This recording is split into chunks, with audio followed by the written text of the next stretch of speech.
Well, joining me is General Jack Keane, a retired four-star general, former Vice Chief of Staff of the US Army, and he serves as chairman of the Institute for the Study of War. General Keane, thank you once again for your time. Russia is threatening to use nuclear weapons. Russian state television is even giving viewers opinions to get them used to the idea of nuclear war. How high is the risk? Well, in terms of using strategic nuclear weapons, I don't believe it's that high, even though they've been communicating something like that on their state television. It's pretty outrageous. I've never seen anything quite like it in my mind since we've had these nuclear weapons, to have a country actually threaten the use of them like that and do it on state television. Look at the United States, Britain, and France. We have a significant strategic nuclear deterrence that would certainly force Russia to think twice with ever using weapons like that, because they would lose their country essentially, and most of the people in it. And it would be a human tragedy, certainly of epic proportions, because the United States would be lost and most of Europe as well. So I think something like that is remote. Certainly using a tactical nuclear weapon inside of Ukraine is something they've been brandishing as well. And by the way, they're doing this. They're brandishing nuclear weapons, Andrew, because they are surprised by the unity that the United States and NATO and other countries have had to come to the assistance of Ukraine. And it's not just moral support. It is significant weapons that are being provided, and it is definitely value added, as well as the humanitarian and economic assistance as well. And certainly the sanctions are taking an effect. But I'm convinced the real issue is the fact that we're really helping the Ukrainian military to succeed on the battlefield. If they were talking about using a tactical nuclear weapon, I think that would be a game changer. In my mind, that would bring the United States for sure into the war as a result of that. Not necessarily to use tactical nuclear weapons themselves. I think we would probably withdraw from doing that. But our mission would be to destroy the Russian army in Ukraine, put their fleet at risk in the Mediterranean and the Black Sea, and put their three air bases in Syria at risk. So I'm trusting that our administration is talking to the Russians very privately, not as publicly and in detail that I'm suggesting here, to prohibit that kind of reckless use of a tactical nuclear weapon. I'm hearing you, and you are a rational man thinking rationally. It worries me only that Vladimir Putin has so far wildly underestimated Western resolve, Western response, and he might have painted himself into a corner. Do we know that he's being rational? That's what concerns me. I agree with you. We have concerns about Mr. Putin in terms of his state of mind, his rationality. We always thought that Putin was somebody that you could actually reason with, although you disagree with him vehemently. But he always seemed to respond to the sense of strength of an adversary he had, and certainly always took advantage of an adversary's weakness.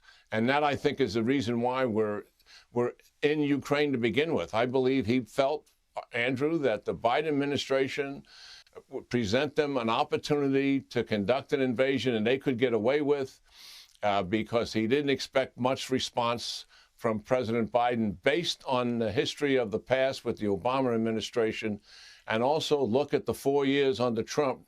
Regardless of the politics surrounding President Trump, no troops ever showed up on a Ukrainian border for 4 years. 60 days into the Biden administration, there are 70,000 troops on the Ukraine border. And I believe that is because he saw that as opportunity, and he also believed in his mind that he had weakness in the President of the United States. It's so fascinating, isn't it, in assessing Biden's role in this. One is that his weakness did encourage an attack, in my view, for example, the catastrophic withdrawal from Kabul.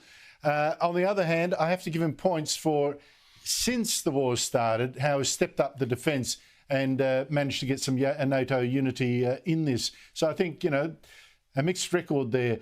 But right now, Russia has as you very well are aware, launched a second offensive in Ukraine's east, much more concentrated, got beaten in Ukraine's north in particular. It's withdrawn from there, concentrated on the east. After a couple of weeks of this renewed offensive under a single commander this time, what progress is it making? Because right now it seems stalled, and I don't know how long it can be sustained. The Russians seem to be taking an awful beating at the moment. Yeah. Well, let me just get at that. But first, let me mention what you just suggested. I agree with you. The Biden administration sort of woke up to the reality that the Ukrainians had an opportunity to win this war, much to everyone's surprise. And since that reality has sunk in, the United States, NATO, and other countries are providing robust capability to the Ukrainians, and also are joining to the reality is we're not looking for an agreement here that leaves Russian troops all over Ukraine's territory. What we're trying to help the Ukrainians do is achieve a military victory here. So I totally credit the administration for the position they are in now, and also the support they're receiving from other countries. As to the second offensive, it is stalled. They made some incremental moves. They've been relying much on their artillery, which is the strength of the Russian ground forces.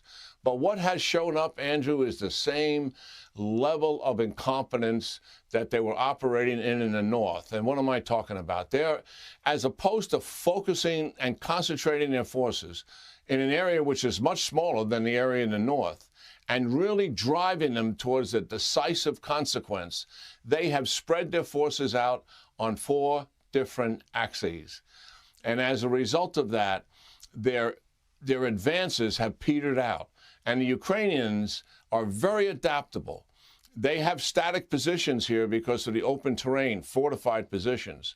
But they have mobilized their 2 mechanized brigades on different axes, and they have gone after the Russians and stopped them cold, as a result of that. That adaptability and flexibility is absolutely superb on their part, something the Russians just don't have the capability to do.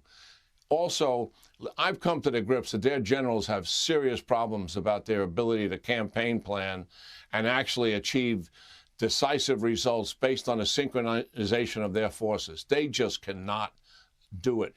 Britain's Ministry of Defence estimates that Russia committed 2/3 of all its ground forces in this war, 2/3, and 1/4 of the units in there have been made combat ineffective. Does that mean that the Russian military might is now broken, and for how long? It is significant. These casualties are quite excessive. The casualty rate is somewhere around about 1/3, which is higher than some of the casualty rates we experienced in World War II, Vietnam, and the Korean War. Quite staggering. And it really brings up huge problems that the Russians have. I mean, it's inexplicable that they are having so many problems. But here's what we have learned. As I indicated, the generals cannot campaign plan. Number 2, they have significant command and control problems of their forces. Their forces themselves lack the proper training and discipline and skill sets that you would have to be able to react to contact with an enemy and fight effectively using basic fighting principles that most armies ingrained in their tactical fighting forces. The Russians lack that. They have significant logistic problems. They're still having them, much as they had in the north. They're having them all over again because why? These are systemic problems that you just can't solve overnight. And then one of the big surprises is a lot of the highly developed equipment that they advertise all over the world and sell all over the world is not there in the quantities we would expect them to be. The T-90 tanks, the T-14 tanks are their best tanks. They've got a lot, they have some of them. They have a lot of much older tanks that aren't working very well. A lot of their equipment that has showed up is not in very good shape. And I think when we walk this back a little bit and understand why there's such a disconnect between the Russia who's promoting their military prowess for the last 10 years and what is actually showing up on a battlefield, one of the major reasons for the disconnect is going to be corruption. They have been ripping off billions and billions of dollars every year from the capabilities that they should be getting and buying lesser capabilities with that money, or in some cases, not at all.